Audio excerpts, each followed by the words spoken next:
PNTL la tolera sidadaun nebe faan sasan kontra bandu e teritoriu Timor-Leste. Porta-voz PNTL tem Comando Polícia Nacional Timor-Leste hamutu o Comando Valentil Força Defesa Timor-Leste continua a operação tamasai bairro onde controla sasan kontrabando sira nebe mak sidadaun balu faan subar nune equipa conjunta sela tolera banhira hetan sidadaun sira faan sasan kontrabando. Com a preparação Polícia Nacional Timor-Leste hamutu ko Comando FFTL nebe amebolo forças tarefas coordenada agora na preparação macas para segurança loron 28 de novembro neve se acontece e loron director mai o suba maluk sira hotu atu acompanha atu contribui atu bele relata qualquer informação sira neve maluk sira hetan e vairu ideia para a Polícia Nacional Timor-Leste honia parceiro honia aliado sira bele responde tuir necessidade sira do itaia diretiva operacional neve ma comando fossai cobre buat lugu kita.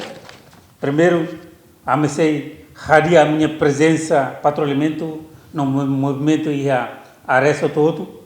Depois, ela controla o trânsito, não prevene acidentes e a estrada pública sira. Mantém comunicação direta ao comando operacional distrital, no mostra regional sira. No pronto responde rápida incidentes sira nebe, considera emergência. Halo coordenação, o partes interligado para a prevenção nebe dia cliutan. A operação nebe macame halo, ia tá na equipe de selo nebe composição ne mais ministério interligado nebe lidera o alfandega.